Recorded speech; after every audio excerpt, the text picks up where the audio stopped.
عملت موقع وضبطت كل التفاصيل صح وبدأ ينجح فعلا، بس النجاح دوت جه في توقيت غلط جدا. في القصة ديت أو التجربة ديت هحكي لكم إزاي مشروع ممكن يكون صح من جميع الجوانب ومع ذلك يتأثر بحاجة خارج السيطرة تماما. وخلوني أحكي لكم قصتي مع الأفلييت ماركتينج. خلينا نسأل سؤال الأول، إيه هو الأفلييت ماركتينج؟ الأفلييت ماركتينج دوت هو عبارة عن إن أنت بتاخد لينك لمنتج أو خدمة، واللي يشتري الخدمة أو المنتج من اللينك بتاعك أنت بتاخد عمولة بدون ما تعمل أي حاجة. يعني لمجرد إن الزائر اللي دخل على اللينك بتاعك أنت واشترى المنتج اللي هو مش بتاعك بتاخد عليه نسبة بدون ما تعمل أي حاجة خالص. يعني مالكش أي دخل بالتخزين ولا الشحن ولا النقل ولا خدمة العملاء ولا الكلام ده ببساطة الأفلييت ماركتنج. طيب نسأل سؤال تاني، ليه أنا اخترت الأفلييت ماركتنج؟ ببساطة لأنه سهل جدا، أسهل من الدروب شيبينج، أسهل من الطباعة عند الطلب، والاتنين اتكلمت عليهم في قائمة التشغيل. هسيب لك اللينك بتاعها في الوصف عشان تبص عليها بصة. حكيت عنها عن رحلتي كاملة في مجالات متعددة.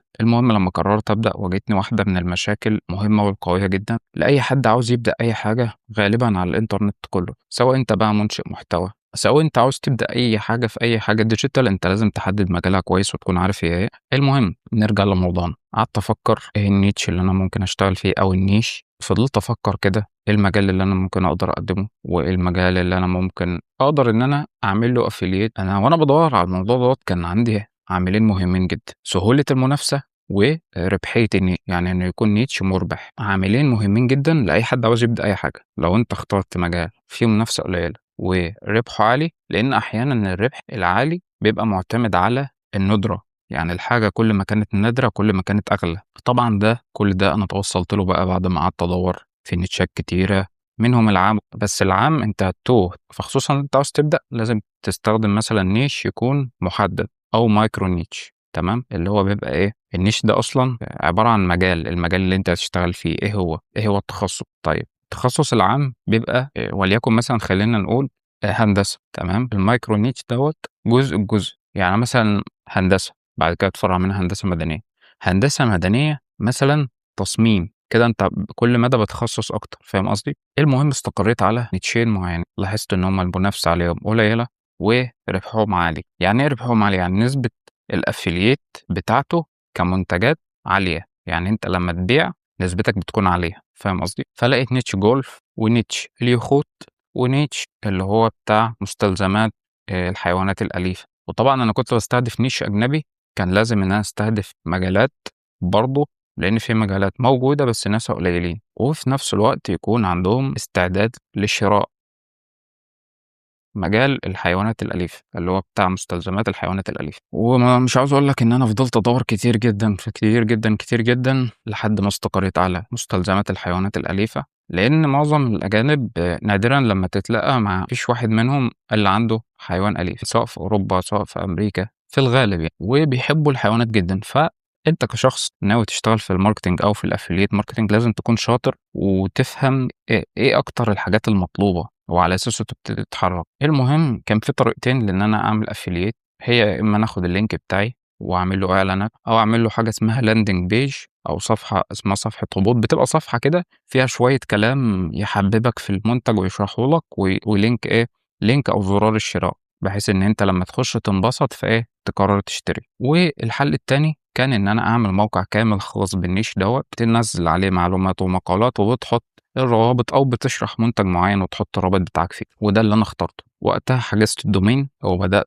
أجهز وآخد تصور صغير عن الموقع ممكن يبقى إزاي، وحطيت المواضيع حطيت الصور ظبطت كل حاجة وربطت الدومين. فكان فاضل الشبكة اللي أنا هشتغل عليها أفيليت. فالمهم كان في شبكات بتقدم منتجات، شركات مشهورة جدا بتعمل عليها حساب وتختار المنتجات منها وتبتدي تبيع المنتجات. طبعا في شركات كتير جدا بتوفر المنتجات ديت ففي منها كتير عادي. انت لو سألت الذكاء الصناعي هيقول لك كتير. دي بتاخد منها لينك المنتج اللي انت عاوزه توظفه بقى زي ما انت عاوز، سواء اعلانات او لاندنج بيج او تحطه على الموقع ضمن المقال. المهم الموقع بقى جاهز، كل حاجة بقت تمام، الصور تمام، حطيت المنتجات في مكانها المظبوط.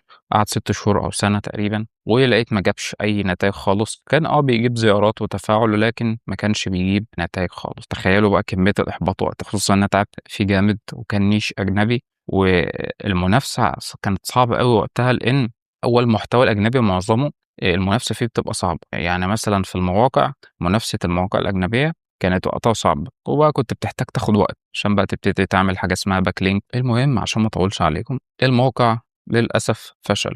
قعدت أفكّر شوية، طَب إيه الحل؟ معقولة هاطلع من المجال كده بعد كل التعب دوّة كده من غير أي نتيجة؟ يهمني من التجارب اللي أنا باعملها ديّة هي إن أنا أطلع بنتيجة، وفي نفس الوقت لو فيها فرصة حلوة أكمّل فيها. لكن من أكتر الحاجات باحب أعملها هي إن أنا لازم لو دخلت مجال لازم أطلّع منّه نتيجة، حتى لو النتيجة ديّة ما تستاهلش، المهم إن أنا طلّعت منّه نتيجة، فاهمين قصدي؟ اللي هو تعبي ما يبقاش راح كده ورجع صفر. ده مش معناه إنّك لو جرّبت تجارب مش هتطلع معاك صفر، لأ، بس أنا باكلّمك بشكل شخصي. فقُلت خلاص نجرّب الفكرة بشكل مختلف ونستغل التطوّر اللي إحنا فيه في العصر الحالي، وإذ بيّا أتجه للمنتجات الرقمية. إيه هي المنتجات الرقمية ديّة؟ المنتجات الرقمية دي مثلًا عبارة عن مثلًا كتاب بيبقى على شكل PDF بيتباع، أو برنامج، ده يعتبر منتج رقمي، أو أي حاجة رقمية تستخدم فيها الكمبيوتر بتستفاد منها وأنت بتشتريها، زي لمّا تشتري برنامج، يعني أي برنامج بتستخدمه، زي مثلًا لمّا تشتري نسخة Windows وتحط الactivation key بتاعك، كده يعني. أي حاجة digital، أي اشتراك في برنامج معين. المنتجات الرقمية الdigital دوّة كان سهل جدًا، لإن المنتج هو بقى كل حاجة رقمي من البداية للنهاية. المهم أدوات الذكاء الاصطناعي، اللي هي بقى بتعمل فيديوهات وبتعمل صوت وكل الكلام ده. واجهتني مشكلة إن أنا كان لازم أشترك في برامج الaffiliate بتاعتها، وللأسف كانت شروطها صعبة جدًا. فقُلت خلاص أنا هاعمل زي الموضوع بالعكس، هاعمل الموقع أضبّطه وأقدّم بيه بحيث الشركات توافق عليه. المهم ضبّطت الموقع وعملت إيميل احترافي بالdomain باسم الdomain وبدأت أقدّم.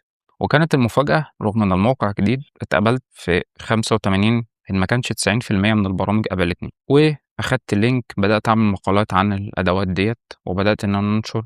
وطبعًا مع معرفتي في الSEO ومعرفتي السابقة اللي أنا شرحتها زي ما قُلت في قائمة التشغيل، بدأت أضبّط كل حاجة مع بعض بحيث إن أنا أكوّن منتج. ومهارات التصميم طبعًا اللي أنا اتعلمتها أثناء رحلتي، ده فادني إن أنا كنت باضبّط شكل الموقع، شكل المنتجات، شكل الصور اللي هاحطها على الموقع. والحمد لله ربنا كرمني في الموقع دوّة ونجحت. على الأقل الموقع وقتها جاب اللي هو صرفه. النجاح ما كانش بالقدر اللي أنا أتوقعه وبالشغل اللي اتحط عليه، لكن كانت تجربة تستحق، وتجربة اتعلمت منها كتير. السبب ده يا ترى حصل ليه؟ لمّا قعدت أفكر في الموضوع، والسبب دوّة سبب بسيط جدًا، لإن أنا كنت باعتمد على الSEO وحده أو الsearch engine optimization اللي هو إيه، تحسين محركات البحث، وكانت معظم الزيارات بتيجي لي من جوجل. فالموضوع كان يتلخص في إن لمّا حد يبحث عن حاجة يخش على الموقع بتاعي يلاقي مقال عنها فيعجبه الفكرة فيشتري. إنما دلوقتي الموضوع بقى مختلف تمامًا. دلوقتي أنت لمّا تيجي تبحث بيجيب لك ملخص كده بالذكاء الاصطناعي، الملخص دوّة بيبقى فيه المعلومة، فأنت ما بتضطرش إن أنت خلاص تخش على المواقع، فاهم قصدي؟ فده كان من أحد الأسباب الرئيسية، إن الزيارات قلّت. برضه زي ما باقول كل فيديو حاجة من الحاجات اللي الذكاء الاصطناعي أثّر عليها، اللي هو بدل ما الزائر يقعد يدوّر ويعمل ملخص مباشر وخلاص، فبالتالي زيارات المواقع هتقل. أنا مش باقول إن هو ما عادش شغال، لأ هو شغال بس اتأثّر، اللي هو النسبة قلّت مش زي الأول. المهم أنا وقتها حاولت إن أنا أحسّن من الموقع، أحسّن من الSEO، أحسّن من إن الذكاء الاصطناعي يعمل recommendation للموقع بتاعي، أو إن هو يشير لي في الإجابات، بحيث مثلًا لمّا حد يكتب في الذكاء الاصطناعي حاجة يقول له على الموقع بتاعي إنك كمصدر يعني. وبالفعل إجا كام مبيعة كده، بس الموضوع شايف إن هو ما عادش جايب هَمّه، وإنك عشان تبقى كويس affiliate marketing أنت محتاج مش تشتغل على الموقع بس، لأ ده أنت محتاج إن أنت تشتغل كويس جدًا على بقية وسائل التواصل أو السوشيال ميديا